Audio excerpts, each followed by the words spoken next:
다윗의 아들 이스라엘 왕 솔로몬의 잠언이라. 이는 지혜와 훈계를 알게 하며 명철의 말씀을 깨닫게 하며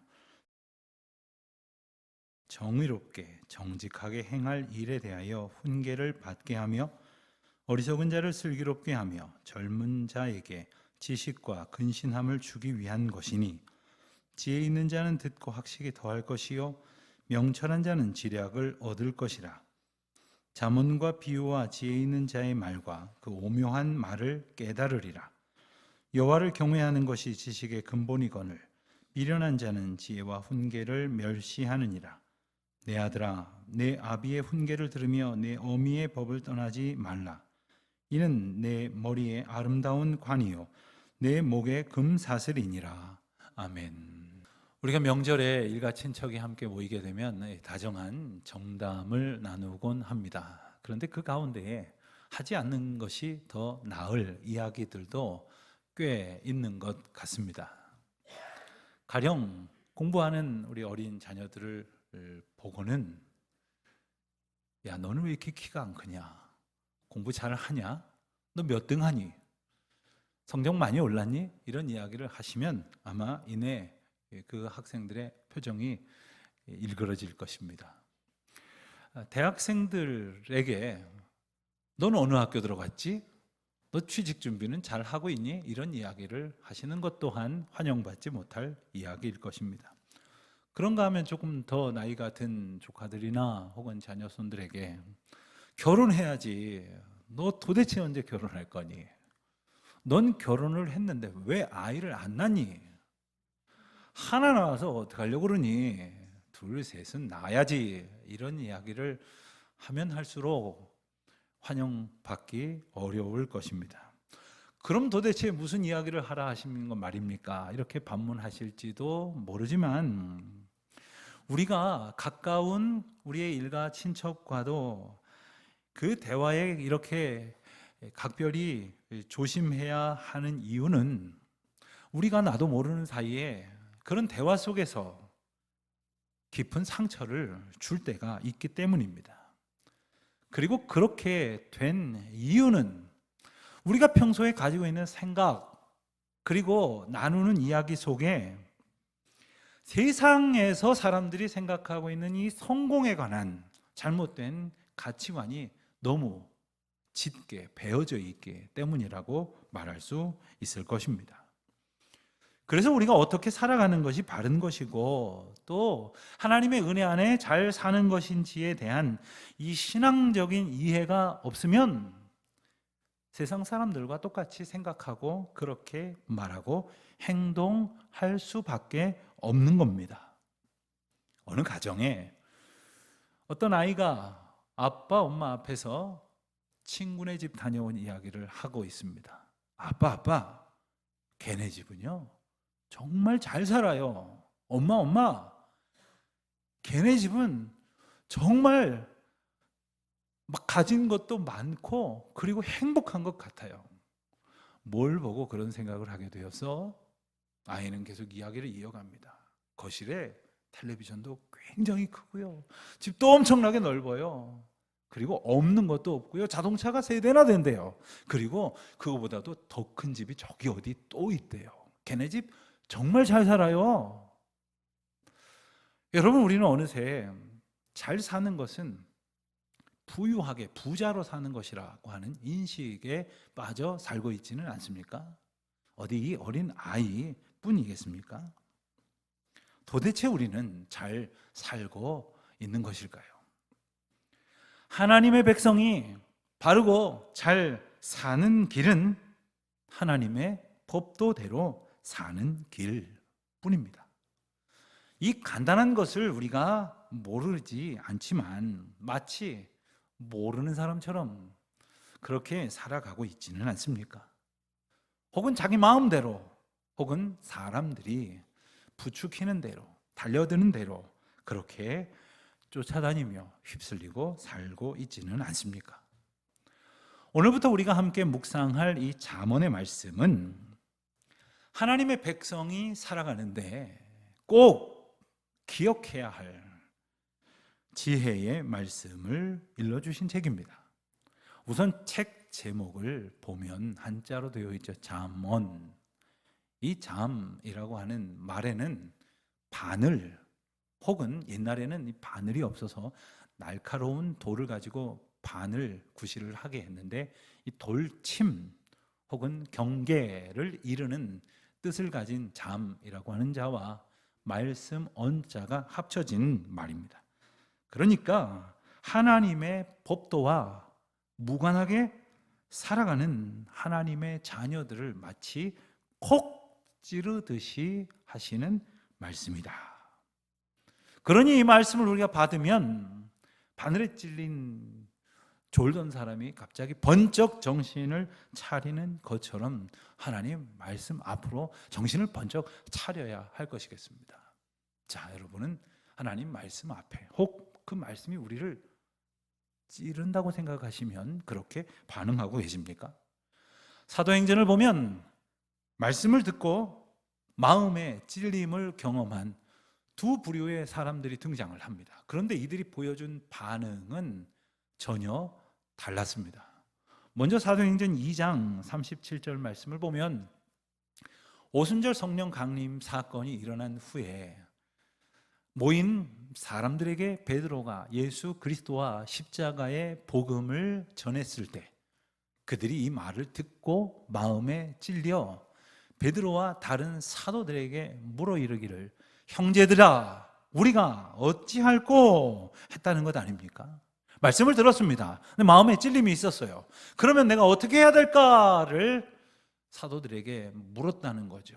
그들은 사도들이 일러주는 바대로 회개하고 하나님의 성령을 받고 그리고 하나님의 은혜로 충만한 공동체를 이루며 살았던 것을 우리가 잘 압니다. 자, 그런가 하면 몇 장 지나서 사도행전 7장을 보면 여기는 스데반이 등장을 합니다. 스데반이 모여있는 많은 군중들에게 하나님의 복음을 선포했을 때 그들은 이 말을 듣고 마음에 찔려 스데반을 향하여 이를 갈고 그리고 돌을 들어서 스데반을 쳐 죽이는 극악한 반응을 보였지 않습니까? 여러분, 우리는 하나님의 말씀이 우리에게 찔림으로 다가올 때 과연 어떻게 반응을 하게 될까요?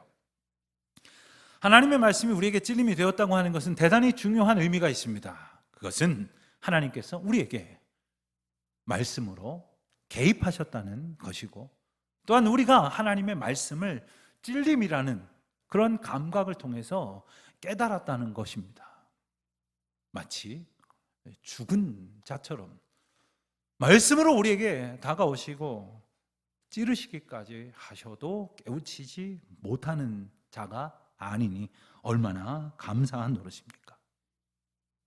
우리를 고치시고 살리시는 하나님의 능력의 말씀이 우리에게 주어짐으로 우리가 주님의 지혜와 교훈을 얻어 새로워지는 은총을 누리는 저와 여러분이 되시기를 바랍니다. 아무리 생각해도 우리는 새로워질 수가 없는 사람들입니다. 아무리 애써도 인간의 방법으로는 결코 나아질 수 없는, 회복될 수가 없음을 기억하며 주의 말씀만이 우리를 살리시는 것을 기억해야 할 것이겠습니다. 오늘 말씀 첫머리인 2절 3절 말씀에서는 하나님께서 어떤 목적으로 이 말씀들을 주셨는지를 일러 주십니다. 2절 3절입니다. 이는 지혜와 훈계를 알게 하며 명철의 말씀을 깨닫게 하며 지혜롭고 공의롭고 정의롭게 정직하게 행할 일에 대하여 훈계를 받게 하며 2절 3절을 통해 보면 훈계를 알게 하신다고 합니다. 또 명철의 말씀을 깨닫게 하신다고 합니다. 또한 정직하게 행할 일에 대해서 훈계를 받게 하신다는 말씀입니다. 우리에게 이와 같은 은혜가 채워져 있었다면 굳이 우리로 알게 하시거나 깨닫게 하시거나 받게 하실 이유가 없다는 겁니다. 그렇다면 우리의 형편을 알 수 있습니다. 우리는 이와 같은 진리의 말씀, 주의 지혜와 훈계하시는 말씀이 우리에게 없다는 거예요. 아니 무슨 말씀을 그렇게 하십니까? 제가 예수 믿은 지가 몇 해인데요. 목사님 저 오래 보셨지 않습니까? 오래도록 교회도 다니고 신앙생활도 했습니다. 그런데 그 말씀이 하나도 없다니요.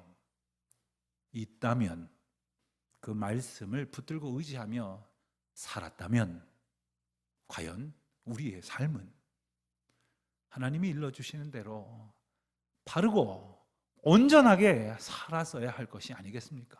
우리는 이 말씀을 보면서 우리에게는 정말 아무것도 없으며 우리가 정말 전적으로 알아야 하며 깨달아야 하며 받아야 한다는 그러한 무지와 어리석음 속에 살고 있다는 사실을 분명히 깨닫게 됩니다.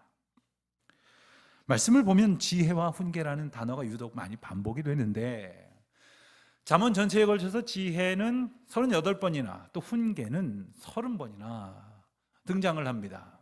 이 지혜와 훈계가 마치 쌍을 이루면서 등장을 하는데 지혜라는 말씀이 우리가 해야 할 무언가를 일러주시는 말씀이라고 한다면 훈계는 우리가 하지 말아야 할 것에 대해서 마치 경고하시고 책망하시는 의미로서 우리에게 주어지고 있다는 것도 알아두어야 하겠습니다. 그런데 이 말씀을 통해서 주님은 우리를 지혜롭고 공의롭고 정의롭고 정직하게 행하시도록 하시겠다는 거예요. 다시 말하면 이 말씀이 없으면 우리는 지혜로울 수도 없고 공의로울 수도 정의로울 수도 정직할 수도 없다는 말씀이에요. 그렇게 행할 수가 없다는 겁니다.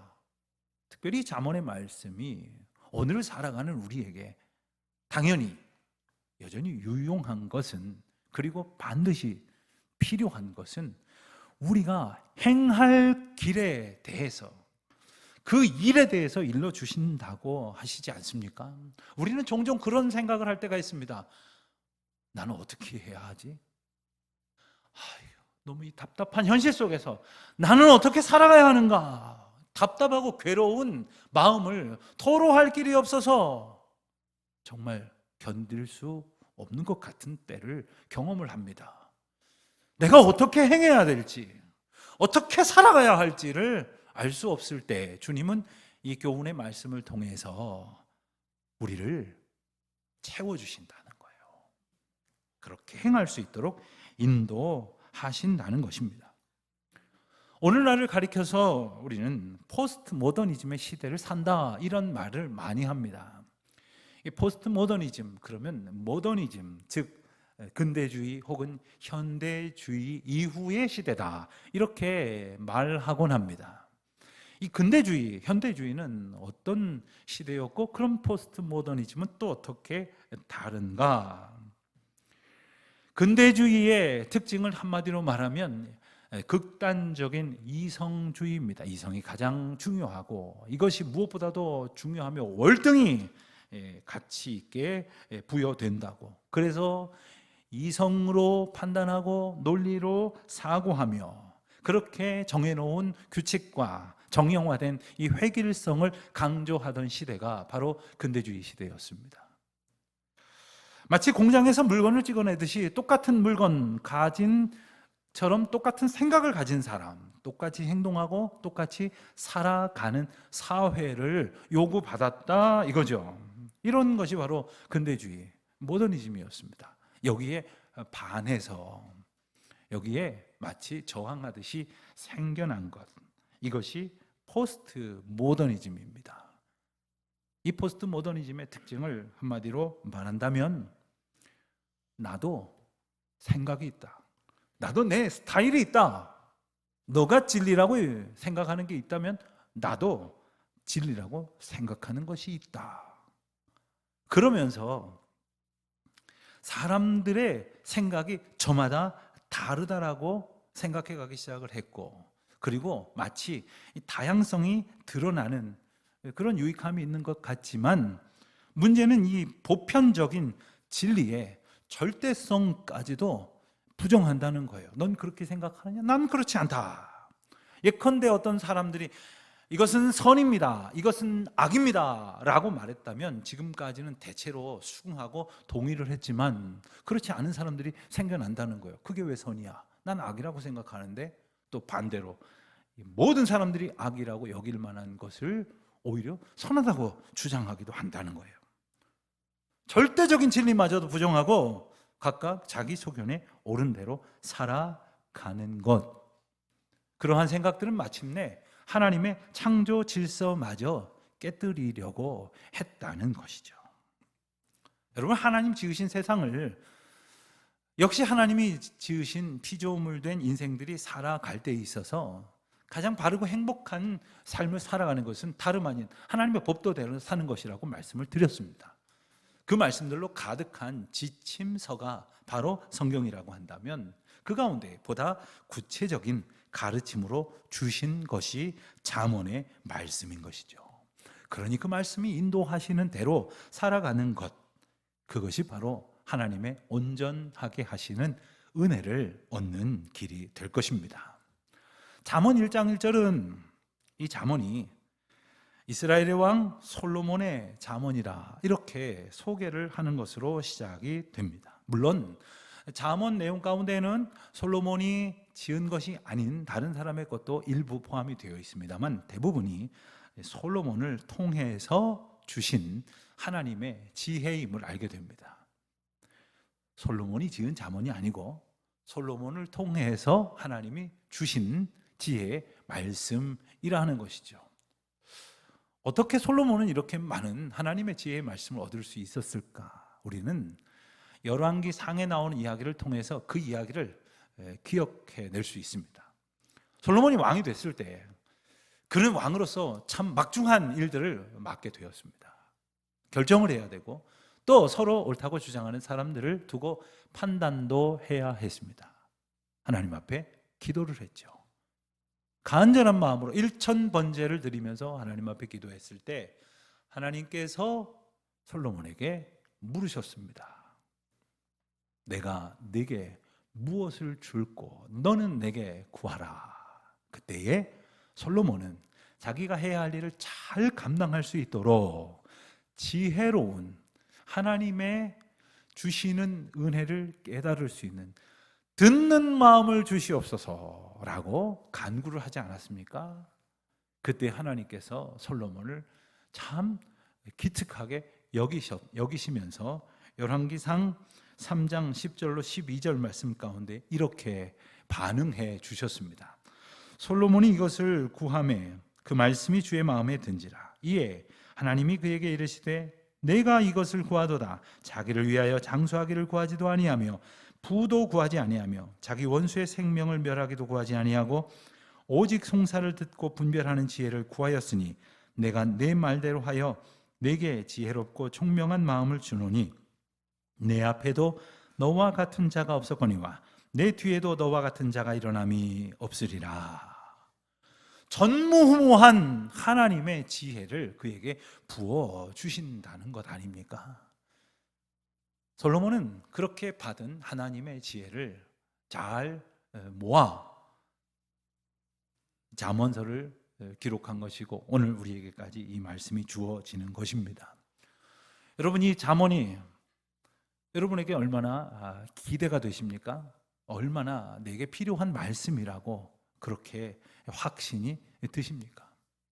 혹시 난 이런 말씀 별로 필요 없을 것 같아 이런 생각을 하시는 분도 계십니까?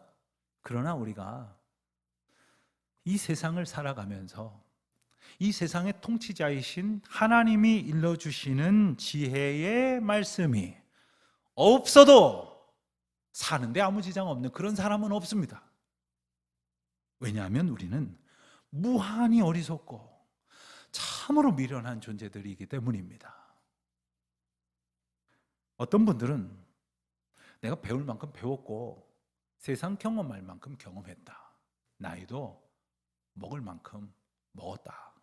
이런 생각이 혹 드실지 모르겠습니다만 오늘 이 하루는 여러분의 나이와 지식과 어떤 경험의 형편이 어떠하든 간에 누구에게나 꼭 같이 처음 사는 그런 날입니다. 우리에게 똑같이 주어지는 새로운 시간, 새로운 날들을 걸어갈 수 있는 그 사명이 우리에게 주어졌는데 이 길을 바르게 걸어갈 수 있는 길은 하나님의 지혜를 의지하는 길밖에 없는 것 아닙니까? 오늘 말씀 7절에서는 그 하나님의 지혜를 얻을 수 있는 가장 중요한 자세에 대해서 이렇게 일러주십니다. 여호와를 경외하는 것이 지식의 근본이거늘. 그렇습니다. 여호와를 경외하는 것, 그것은 하나님을 아는 지식, 주님께서 주시는 지혜를 얻는 가장 중요한, 그리고 무엇보다도 선행되어져야 할 자세라는 것입니다. 하나님을 경외하는 것 어떻습니까? 여러분들, 그렇지, 내가 하나님을 경외하지, 이런 생각이 드십니까? 혹은 난 뭔지 모르겠어, 이런 생각이 드십니까? 하나님을 경외한다는 것만으로도 우리가 한참을 함께 말씀을 살펴보아야 하겠지만, 오늘 말씀에서는 그가 하나님을 경외하는 삶인지 아닌지에 대해서 7절에 이어지는 말씀을 통해서 우리에게 한번 점검하게 하십니다. 미련한 자는 지혜와 훈계를 멸시하느니라. 즉 여호와를 경외하지 않는 미련한 자는 주님이 주신 지혜와 훈계를 멸시하지 않는다. 즉 그 길로 따르지 않는다는 말씀이에요. 우리가 주님을 오래도록 믿는다고 말하고 또 찬송을 열심히 부르며 주님을 경배한다고도 하고 또 때에 따라서는 주님 사랑합니다 이렇게 고백을 한다고 하지만, 정작 주님이 우리더러 주신 그 말씀 하라는 것대로 하는지, 그렇지 하지 말라는 대로 하지 않는지에 대한 온전한 순종이 없다면, 다시 말하면 경외함이 없다는 말입니다. 우리는 과연 얼마나 하나님을 경외하면서 살아가고 있습니까? 이렇듯 여호와의 지혜는 우리가 제대로 사는 길을 일러주시는 것이기도 하고, 주님께서 주시는 교훈은 우리가 죽는 길을 피하도록 우리를 보호하시는 말씀이라는 거예요. 이런 생명의 말씀, 이런 형통의 말씀도 순종하지 않는다면 다른 것은 볼 필요가 무엇이 있겠습니까? 우리가 주장하고 있는 신앙도 그렇다면 가짜일 뿐이요, 우리가 믿음으로 산다는 말도 다 거짓이 아닙니까? 자, 오늘 말씀에서는 그렇다면 하나님의 지혜와 교훈은 어떻게 얻을 수 있는가? 두 가지 방법을 일러 주십니다. 첫 번째로 부모의 가르침을 따르는 것을 통해서 얻을 수 있다고 일러 주십니다. 8절과 9절입니다. 내 아들아, 내 아비의 훈계를 들으며 내 어미의 법을 떠나지 말라. 이는 내 머리에 아름다운 관이요 내 목에 금사슬이니라. 자녀된 우리 모두는 이 말씀을 마땅한 진리로 받아야 할 것입니다. 아멘입니까? 동시에 이 말씀에는 대단히 중요한 권면이 포함되어 있다는 사실도 기억해야 합니다. 그것은 바로 부모들에게 주시는 사명입니다. 자, 말씀을 통해서 부모에게 받으라고 했는데 부모가 안 가르쳐주면 어떻게 된다는 겁니까? 그것은 생명의 길로 가지 못하도록 악의 길로 밀어넣는 것과 같다는 겁니다. 하나님의 지혜와 교훈을 전하는 사명이 부모된 우리에게 있다는 것이에요. 끝까지 이것을 감당하도록 힘써야 합니다. 물론 걱정은 하지 마십시오. 우리 주님께서 이 일 또한 우리를 인도하심으로 이루어 가실 것이고 우리의 부족한 것을 다 아시기 때문에 우리가 그와 같은 진정한 순종하고자 하는 소원이 있을 때 주님이 우리를 도우실 줄로 믿습니다. 혹 저희 집 아이들은요 너무 이제는 나이가 많아가지고요 말을 듣지 않습니다. 이런 핑계일랑 대지 마십시오. 그가 보든지 보지 않든지 듣든지 안 듣든지 따르든지 말든지 우리에게 이것이 사명으로 주어졌다는 거예요. 우리가 사실 아무리 우리 자녀들의 부모라 할지라도 우리가 사실 누구의 길을 인도할 수 있다는 말입니까? 우리 한 사람도 제대로 걸어가지 못하는 우리의 연약함과 어리석음을 알고 있기 때문이라면 과연 우리가 누구를 인도한다는 말입니까? 그러니 우리가 하나님 앞에 그 인도하심을 바르게 의지하고 붙들고 순종하기를 힘써야 할 것이고, 주께서 힘 주시기를 구하는 가운데 그 길로 걸어갈 때마다 주님께서는 우리를 걷게 하신 그 생명의 길, 우리를 인도하신 예수 그리스도의 보혈의 길로 우리와 우리의 자녀들도 인도하여 주실 줄로 믿습니다. 이런 사명을 생각할 때, 그리고 나는 잘 감당하지 못한다고 스스로 자책하는 마음이 들 때마다 생각은 복잡해지고 한 가지 핑계가 떠오르는 분도 계실지 모르겠어요. 어떤 분이 이렇게 말씀하시더라고요. 자녀들이 자기들도 나이 먹어가면서 생각을 하고 판단을 하고, 그리고 결국 자기가 결단하고 믿고 그렇게 신앙 생활해야, 그렇게 둬야 되는 거 아닙니까? 여러분, 이런 말을 하시는 분들에게 한 가지 묻고 싶은 것이 있어요. 그러면 당신은 자녀를 키울 때 이 아이가 자랄 만큼 자라서 생각도 하고 판단도 들 만큼 들 때 가서 너 이제 학교 다닐래? 너 이제 한글 좀 깨우칠래?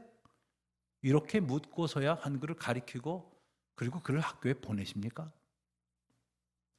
정말로 우리에게 너무나 소중하게 주어진 인도자의 사명이 부모된 우리에게 부여됐다고 하는 것을 망각했기 때문이에요. 그리고 소홀히 여겼기 때문입니다. 여러분, 우리가 얼마나 큰 돈 들여서 우리 자녀들을 공부시킵니까? 그리고 결혼도 시키고 아주 기둥뿌리를 뽑아가지고 한 살림 내어가지고 이 세상 정말 잘 살아가기를 바라면서도 정작 여호와를 경외하는 것, 그 진리이신 생명의 길로 따라 걸어가는 것은 가르치지도 않고 관심을 두고 있지 않다면 이것은 정말 우리가 주님 앞에서 돌이켜야 할 일이고, 그리고 하나님 앞에 절절한 마음으로 자복하고 오직 주님의 은혜를 구해야 할 일입니다. 이 말씀은 바로 부모된 우리 모두를 하나님의 인도하심 앞으로 강하게 붙들어 이끄시는 말씀이라는 사실을 기억하십시오. 이것은 우리를 하여금 무슨 일을 하라 하시는 것이 아니라 우리부터 먼저 하나님의 은혜 가운데에 바로 살도록 주님께서 지키시고 붙드시는 것임을 깨닫는 저와 여러분이 되시기를 바랍니다. 하나님의 지혜와 훈계를 따라 사는, 그것을 얻는 두 번째 방법은 바로 10절 말씀에서 우리가 찾을 수가 있습니다. 10절입니다. 내 아들아, 악한 자가 너를 꿰일지라도 따르지 말라. 그렇습니다. 우리가 살아가는 하나님의 자녀된 자들의 삶은 하나님께서 인도하시는 생명의 길로 걸을 것이냐, 아니면 악인의 길을 꼬이는 대로 따라갈 것이냐의 싸움입니다. 어찌 보면 세상은 이 두 가지 길밖에 없는 겁니다. 그런데 여러분, 악인이 우리를 꼬이는 모습을 보면 참 공감이 돼요. 마음이 그리로 향합니다. 그들의 이야기를 보면 우리와 함께 즐거이 또 가만히 빼앗자, 삼켜서 채우자, 더 갖자, 이런 이야기들로 가득 차 있습니다. 세상을 살아가는 동안엔 나는 정말 홀로 왕따인 줄 알았는데, 믿음의 길을 걸어갈 때는 참으로 외롭고 두려운 길인 줄 알았는데, 세상의 악인이 유혹하는 것을 보면은 이리 와, 우리와 함께 저거 뺏자, 저놈 죽이자, 그 우리를 높이자. 그런 세상 속에 살아가고 있는 우리가 그 모든 악한 유혹들을 물리칠 수 있는 단 하나의 방법은, 그 길로 걷지 않을 수 있는 단 하나의 방법은 생명의 길로 걸어가는 겁니다. 그리고 주님은 우리가 생명의 길로 걸어갈 수 있도록 믿음의 선진들을 통하여 그 길을 일러 주셨고, 그래도 깨닫지 못하고 그래도 그 길로 순종하지 아니하는 미련한 우리들을 인도하시기 위하여 이 땅에 오신 예수 그리스도, 그분이 친히 길이 되어 주셨습니다. 내가 곧 길이요 진리요 생명이라 말씀하신 우리 주님의 은혜는 바로 오늘 우리를 생명의 길로 이끄시기 위한 가장 크고 놀라우신 주님의 사건입니다. 사랑하는 성도 여러분, 우리에게 주님의 말씀이 있습니다. 우리에게 예수 그리스도의 약속이 있습니다. 그리고 우리 앞서 걸어가신 예수 그리스도의 믿음의 삶이 있습니다. 그것은 우리를 인도하시기 위하여 친히 보여주신 하나님의 인도하심이고, 그리고 미련한 우리를 일깨우시기 위한 하나님의 사랑입니다. 그렇기에 그 길로 걸어가는 거죠. 우리가 그 길을 걸어갈 힘이 없을까 봐 성령님을 보내주셔서 우리 손을 붙들고 우리를 인도하십니다. 외로울까 봐 이렇게 귀한 성도들이 함께 연합하여 주의 말씀으로 살아가게 하십니다. 얼마나 감사하고 놀라운 은혜입니까? 그 하나님의 말씀을 양식 삼으며 날마다 주야로 묵상하면서 정말 우리에게 주신 크고 놀라우신 은혜를 즐거워하면서 그 길 가운데에서 우리 다 함께 주님을 찬송하며 동행하지 않으시겠습니까? 그 길로 인도하시는 주님의 은혜를 누리는 저와 여러분의 날마다의 삶이 되시기를 주의 이름으로 축원드립니다.